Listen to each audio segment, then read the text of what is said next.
Hi guys, Ryu here, and in this video gonna be talking about inspiration, how to become inspired and how to stay inspired. Now, inspiration is a difficult subject because we not always are able to be inspired 100% of the time. There are always down times and up times. You're more inspired, less inspired, etc. Artists usually have this kind of very strong sinusoidal up and down periods, right? So when you're in trouble, you can find a lot of inspiration around you. Okay, look into nature. Like when you, for example, look in one of my renders on ArtStation, there is a render of this mech, and it's called Raven, right? So if you think about it, it looks a bit like a head of a raven with wings lifted up, or some kind of a bird with wings lifted up in an intimidating fashion. Because in nature, when either birds or animals, they just stand erect, they kind of raise themselves up and expand their wings or whatnot, like cobra expands the hood. Bear is gonna stand up, start roaring, and birds are just simply expanding their wings. You can draw from this idea, from this inspiration, and create something cool, like here, right?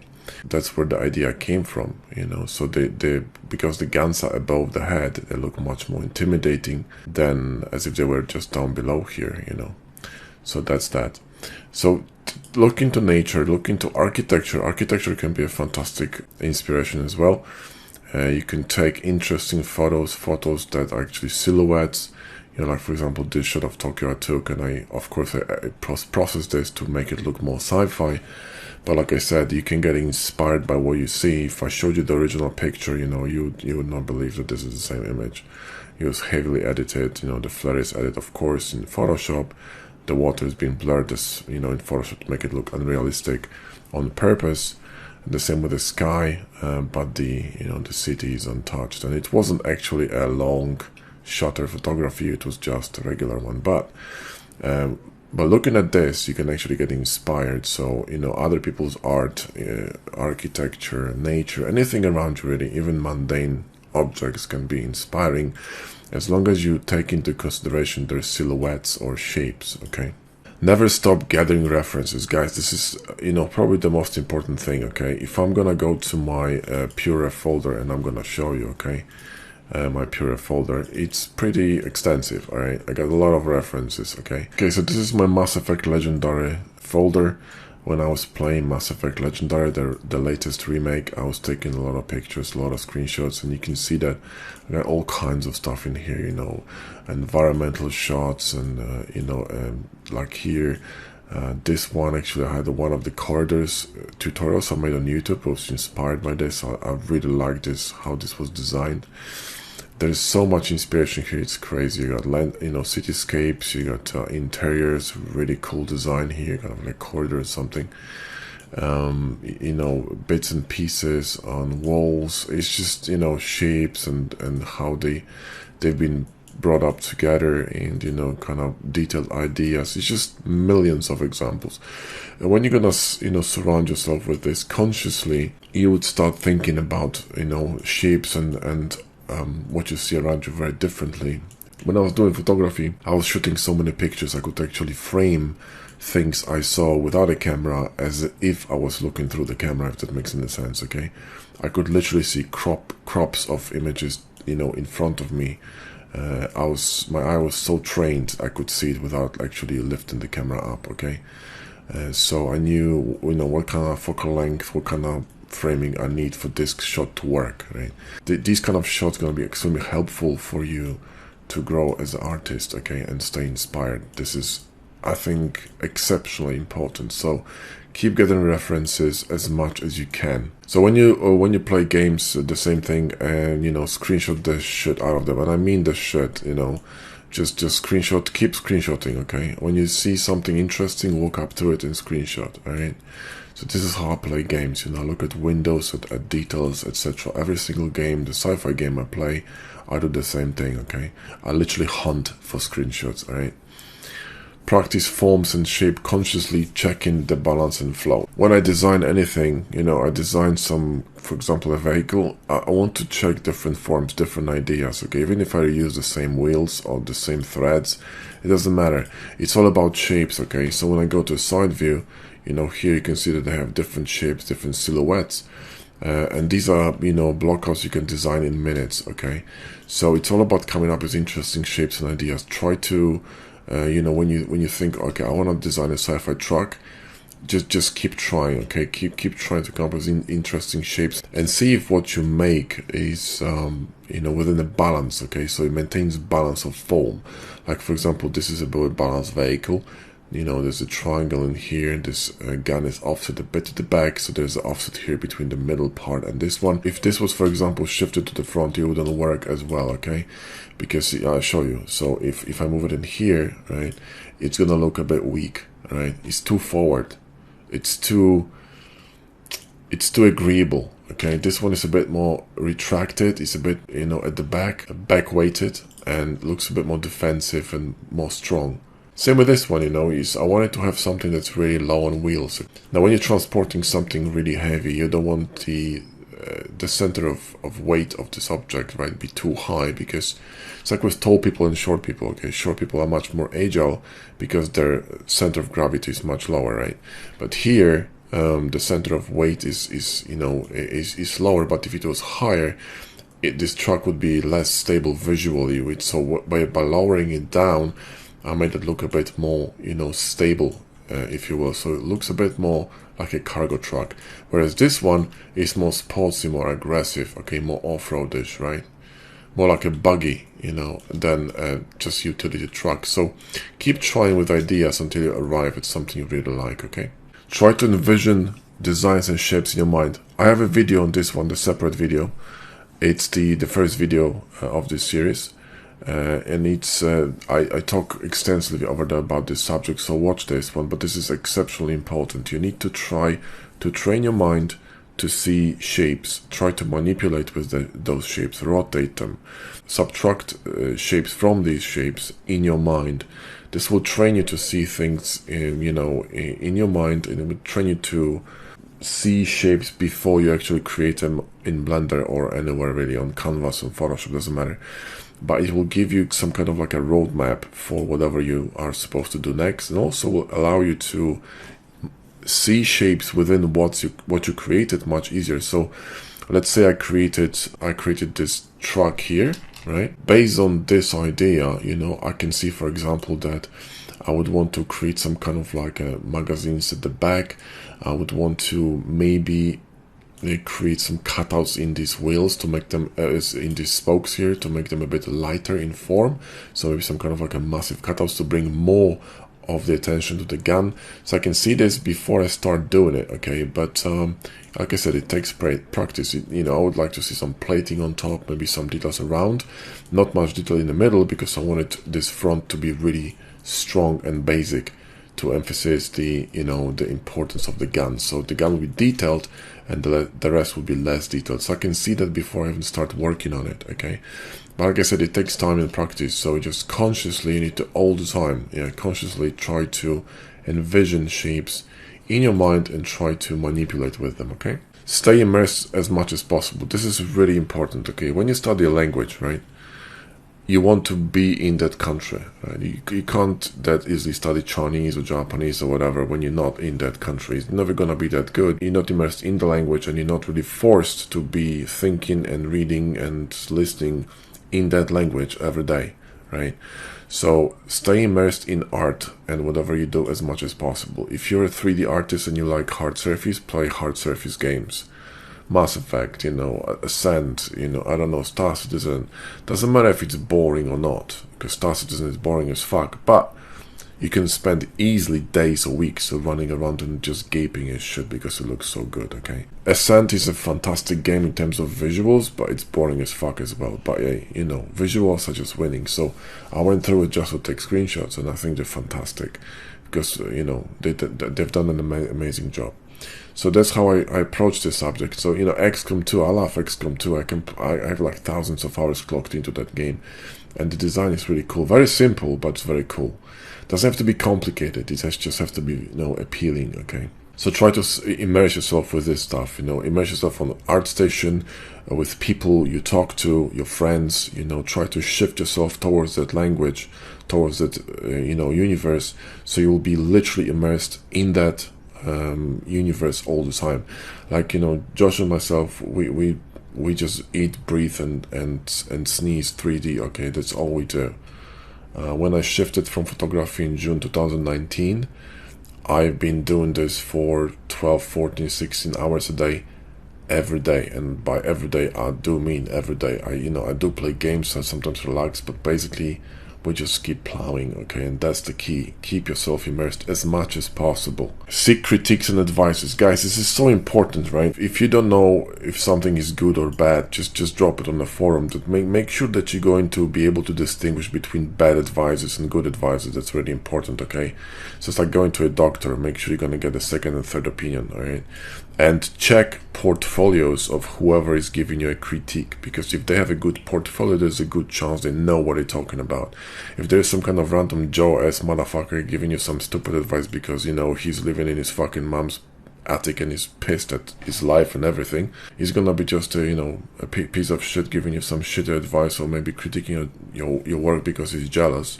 But what I'm saying, check whoever's giving you advice on your work and go and check the portfolio or, you know, profile, whatever.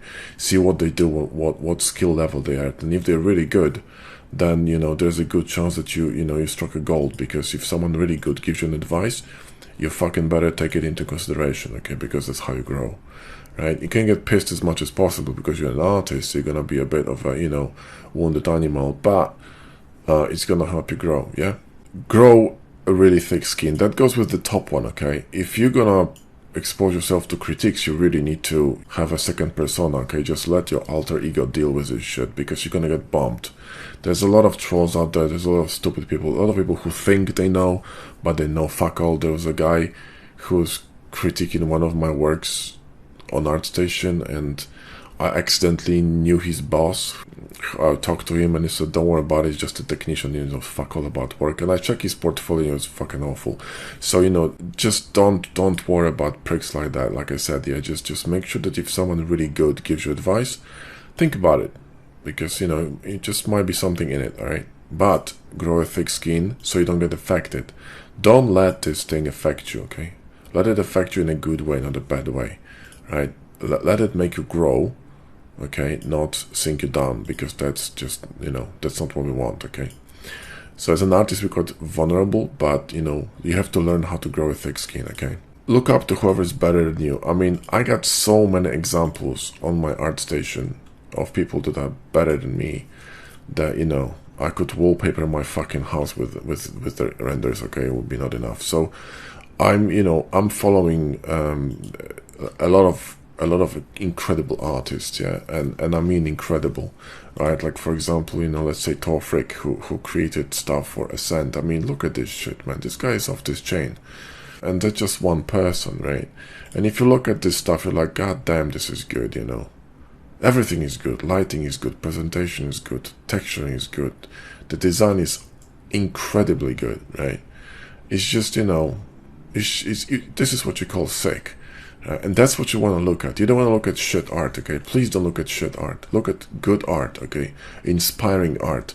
You know, this is inspired, I bet, from somewhere between a tram from Europe, maybe the bus from London, and some kind of like old elevator stuff. I mean, this is genius. Look at this shit. How cool is that, right? That's inspiring, okay? Follow people like this guy, Jan Urschel. I mean, he's fucking incredible. He was creating stuff for Star Citizen, and some of his renders, most of his renders, are just incredible. Like, look at this shit, man. I mean, I don't even know what to say. The only thing that's off with this image, in my opinion, is this highlight, and that's the only thing I can find that's wrong with it. Right, but you could argue that this highlight actually pulls you away from the image to allow you to bounce and kind of circle around. But other than that, I would dim it down personally, okay? But other than that, this image is impeccable, okay? It's impeccable. He's using a massive, very strong circle element to frame the ship, and the ship is just, you know, the silhouettes, the reflections is just fucking nuts. So there's a lot of stuff he has here that's just incredible, and you know, and follow whoever he follows. How easy is that? He's following only 57 people. Okay, what does it tell you? This guy is good, right?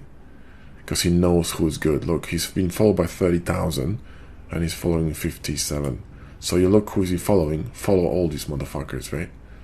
See, I'm falling behind. But some of these people I'm not interested in really, like painting, I don't give a shit. Right? But a lot of these people actually looked up and I'm following them. I actually have to recheck this stuff because I can see some new guys, yeah. This guy, I remember him too. He has some really cool designs. One of my models actually, the hovercraft, is based on his design, sort of inspired by his design. There was no, I don't see that, but kind of similar to this one. He has a really cool image of this thing running through the desert. Anyway, so that's what I'm suggesting you guys. Follow the good guys, yeah. Never be satisfied with where you're at skill level wise, okay? Let me give you a good example, okay? This is a scene I created some time ago, right? And I rendered it in Eevee, which at the time I didn't really know much about, you know, didn't really know much about volumetrics. There are none here. And I did some editing in Photoshop. I did these figures in Photoshop and I called it a day and I thought it was great. But something was bugging me about this image, right? Something was not right, something was off. And what was off is there was no glue, there was no something that was binding all the elements together. And then I made this, right? And that's, you know, much better in my opinion. That's just more atmospheric. There are people placed very differently and there are different values to them. There's much better framing. This massive triangle in here that's gonna bring you into this you know, composition. So that's what I'm talking about. You got circular formations, which I'll talk about this image I think briefly in one of my previous videos. Circles that's gonna bring you in here. There's very strong framing with lighting and triangles, again, two of them, right? Very, very strong forms. You got triangles all over the place here, okay? All over the place, guys, right? Yeah. And even triangles here between, you know, sort of creatures and, well, the robot and two humans, right? So, but basically the whole delivery of the image is way better than this one. This one just looks static and sort of fake. This one looks far more cinematic and engaging, right? It's better lighting, better volumetrics, better atmospherics, etc. Okay, so always keep evolving and also keep reviewing your portfolio. For example, I've been considering for a long time deleting this garbage, right? That was an image I made ages ago, just like when I started doing 3D, I don't know, maybe a few months into 3D, and I didn't really know how to operate with light in Blender, okay? So this is why it looks so bleak, and it's also way too much, you know, going on in a way that there's no hierarchy of details, and it's just a mess. So the camera frame, I mean, the framing with the camera is okay, but the rest is fucked up, so I'm probably gonna have to fix it. So I might go in and just redo this scene and re-upload it. So there's quite often times what I do is I change images and I upload new ones because simply the old ones are not good enough. Like, for example, there were these old renders of the ship, right, I made. Then I went ahead and created new ones, you know, like for example this one, right, which is much more engaging, much better. So keep always evolving, always keep changing things. Don't call it a day, and always keep coming back and fixing your stuff, because this will tell you how much you've grown. Okay. Next one is critique your own works. It's similar to what I said before. You know, look at your work in a critical way. So in a positively critical way. So for example, look at your work and think what you don't like. For instance, you know, I don't like few things in this image. This moon is way too centered, I think, okay?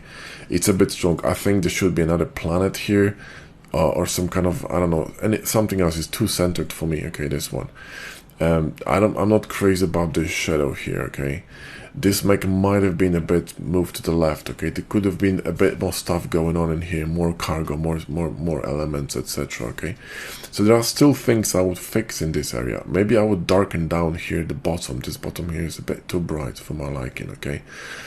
So, you know, could have been a bit darker like here, so the attention, instead of going here, would go just directly into this place, right? There could have been additional lighting here on the left. So when you go through the image, and potentially lighting somewhere here, so it would force you to stretch across the entire image, and you kind of circle, you know, around these lights, right? So there are a few things I would still be changing in this image if I really, you know, wanted to re-edit it, right? So always look at your work and think, you know, did I really do a good job? I guarantee you that every time I finish a render, okay, there are things that I don't like about it already, like 5 minutes later. But there's no point of, you know, changing everything every time you see something, because at some point you just have to call it and say, well, you know, I'm gonna make it better next time. But at least be aware of these issues and know your shortcomings, because it's really important, yeah. I think basically that a good artist is never satisfied. You always want to improve. Therefore, if you're improving fast enough, the work you created yesterday is already not good enough for you. And that could be considered depressing because no one is patting you on your back. But when you actually accept this kind of a strong work ethic, then you're gonna be growing exponentially and faster, because, you know, you kicking yourself up the ass all the time, right?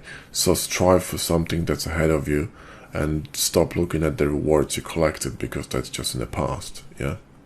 Now, when you design something and get stuck, take a break and, you know, come back to it later. For example, when I design something in Blender, okay, let's say I will be designing, let's say this front here, right? I'll be cutting something here, adding stuff, and at some point I'm thinking, shit, I don't know what to do with this. If you're gonna spend too much time on it, okay, you will be stuck in the mud, okay, like an off-road car, you know, that went through a wrong place, all right? Move on to another place, off balance what you've done here. And when you create something in here and change the shape or look of this element, there's a good chance you're gonna get inspired and start, you know, inspired, and you'll have an idea of what to do with the front. So don't get stuck and don't stick to one place. Just keep moving, constantly rotating and thinking, you know, it's like, where is the next place I could take a bite of, you know what I mean? So when you get stuck, don't get frustrated, just move on, and, you know, or close the Blender and do something else. Maybe you need a day, maybe you need 2 hours break, a day break, you know, a few days break, I don't know. Just take a break, do something else, yeah? Maybe some other model, right? Or play a game, get inspired, see what I mean? But you keep staying immersed, that's the key, right? Consistency is the key. Learning is like rowing, and that's really important. Imagine yourself in a boat rowing up the stream. If you stop rowing, what's gonna happen? You're gonna get pushed backwards, and all this effort invested into rowing gonna go to shit. So what you wanna do is when you're in a boat, right, and you get better, you make sure you're gonna keep rowing no matter what. Even if it's a little bit a day, even if it, you know, you have to go to work, let's say, or you have to do something, I don't know, you're on a train, look at some references, look at ArtStation, you know, talk about art, think about art, I don't know, I don't care, anything, alright? There are days when you're gonna have to take it easy, but even when I take it easy, when I, for example, play for several hours, I still look for references, I still look at shapes, I still get inspired. It's like my second nature now. I can't help it. So this kind of an attitude, I think it's great, because it will never let you stop learning, even when you're having pure fun, or you think you're having pure fun, right? Or when you think you don't have time, or you can't commit, just make it work, okay? Think of a way that you can make it work, right? No excuses. I think I've covered everything, and I think this should help you become inspired and stay inspired, because becoming inspired is important, but even more important is staying inspired, because it will ensure the consistency, which is the key, alright? Then you're gonna keep on rowing. So you have a lot of ways of getting inspired, a lot of ways of staying inspired, so there's no excuses for you not to get inspired or stay inspired, right? Take a rest when you have to, push hard when you can, but above all, try to stay inspired or motivated or seek inspiration at all time.